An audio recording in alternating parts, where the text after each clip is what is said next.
Well, good morning, YouTube. This is going to be a very windy shout out for Don and Jesse at South Paw Bushcraft. Now, Don, you wanted to see cook kit, and Jesse, you wanted to see a fire kit. Well, I wish I could show you my cook kit and fire kit all at one time, but I'll tell you what. I've already got a video up on my everyday carry fire kit. A little bag about so big, Jesse. I'm going to show you something different about fire kit in a minute. Don, you wanted to see about cooking kit. Now I'm going to show you something here. This bag is currently my primary EDC bag. But over the weekend, I won a viewer appreciation drawing. And a gentleman by the name of Spec Ops 56 is sending me a wonderful bag that's going to become my new EDC. It is an LA police range bag. Or LA police gear range bag. I'll get it straight. Haven't seen it in person yet, so I'm trying to do from memory. That's going to replace that black bag, and that black bag is going to become my new cook kit bag. Let me show you my lightweight cook kit. It consists of a bunch of parts, most of them sitting here. There's one substitution just to sit in for the moment, and that's this bottle. It's a little small for this. My Nalgene, I forgot to grab it at the house this morning, so this is just a stand-in.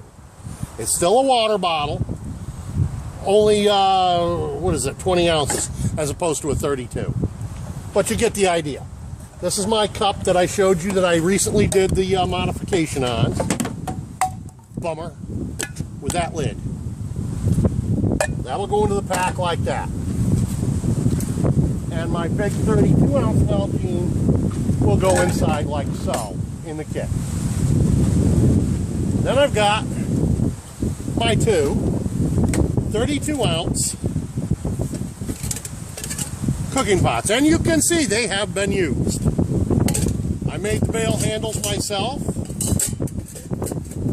and I've made two lids. I only got one of them handy here with me. They go onto these handles, and therefore they lock in place when you're using them.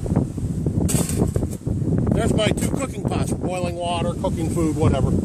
Got to have a measuring cup in there. Got to have some veg oil. Now, I also didn't happen to bring with me my bottle of coconut oil, but that's also going to end up in that bag. And of course, I got my 533 for days like this when I cannot, and I mean cannot, make an open fire because we're still on the red flag here in New England. Then I've got these. I've showed you all these before. These are bent steel S-hooks, my style. I can make a way to hang my pot from any limb with these, and the little one that I keep in my pocket with the big S bend on top here. I can hang that on a limb and then dangle these from it as a chain as needed, just about any height. But I've recently added this little bag. And what this little bag contains is the same concept with a little bit of chain, also for hanging a pot from. Also contains some little S-hooks, some split rings. I've got several of those in here. If I don't drop and lose them. I think I got four of them in here now. And a piece of simple light chain. And if I can't hang a quart from that chain, I don't deserve to have the food. Then, of course, I got my two little fry pans. My little homemade one that I've showed you on video, and the one I just picked up the other day, well, 2 weeks ago, that's at the house in the other big bag, which I will be showing in the very near future. I have to do a video shout out later for Mark out in Oregon, and I'm going to be showing something I haven't yet shown on TV. my primary bug out bag because of the giveaway he's doing. But that's later. Then one last bit of kit that I have that's going to be in my cook kit. It really never did fit in here. Here's my L tent stakes. These are for when I make a little tiny hat-sized fire, and I put them around the fire like so I can set my cup on top of them. It's a lot better than wooden stakes for a campfire like that. They don't melt. And then, of course, I've got my alcohol stove, as I'm using it now. 2 bottles of isopropyl, a full gel canister. It's not in here. Where did it go? Must have fallen out of the bag in the truck. I've got my canteen cup and its lid, and I've shown this before. Okay. I've still got to add these to it. Oh, here's that other S I was looking for, S-hook. You know what those are? Those are school pride wristbands. They get left on my bus all the time. I take them home, I clean them up in bleach water.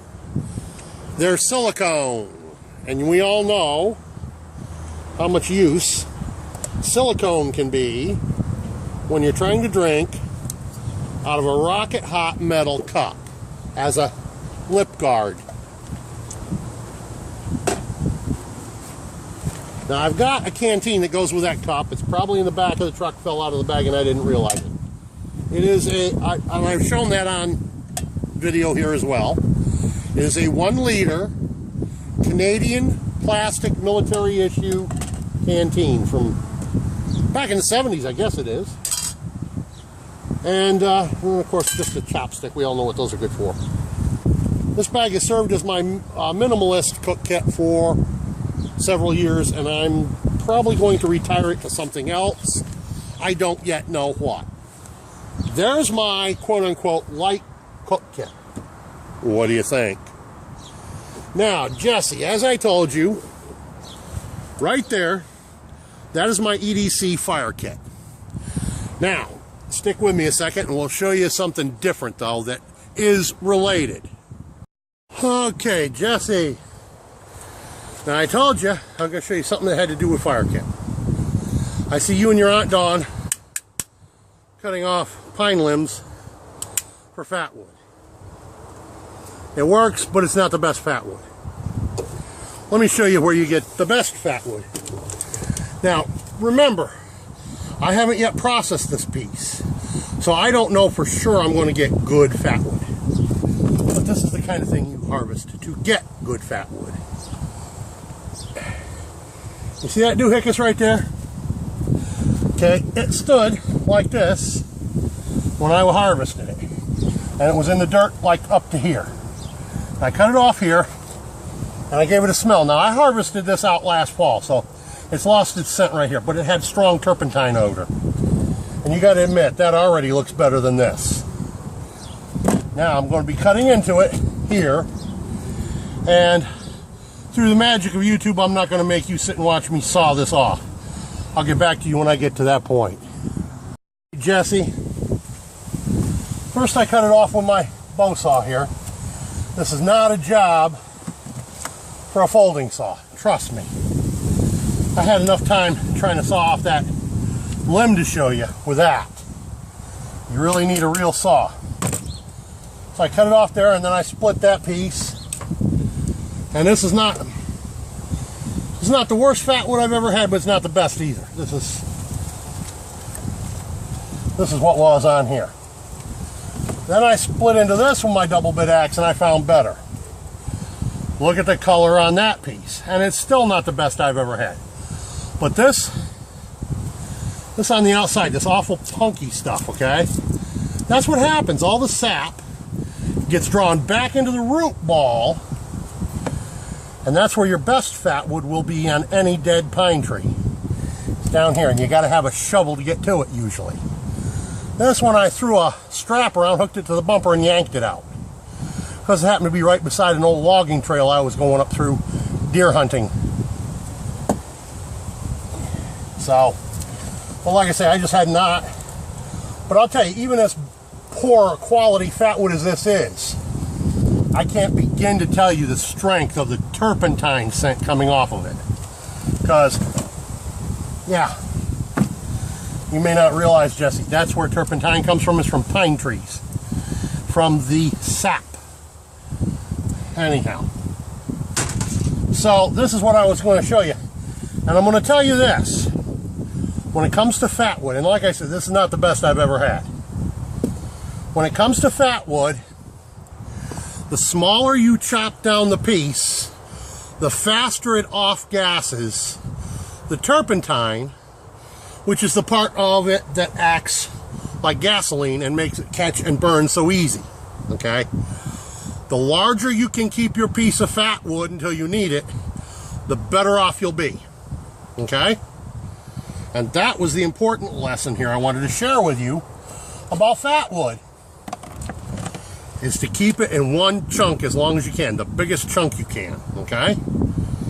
Now, like I say, this is not the best fatwood, but you know what? I will be putting it to the test in the near future. Just thought I'd share this little information with you. Oh, and Dawn, the one part of my cook kit that I did not have out when I was showing you, this right here. This is a sheet of flashing that I got to make a windscreen. Windscreen for my 533, a windscreen for my alcohol stove, which I didn't happen to show you.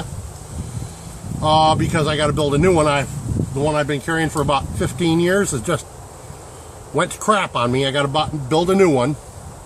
You know, soda can alcohol stove.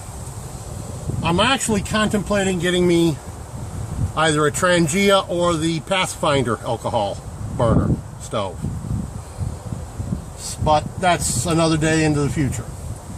So, with all that said, this is Embarado with Embarado Smithing and Woodcraft. Good luck with your sub giveaway. Peace out.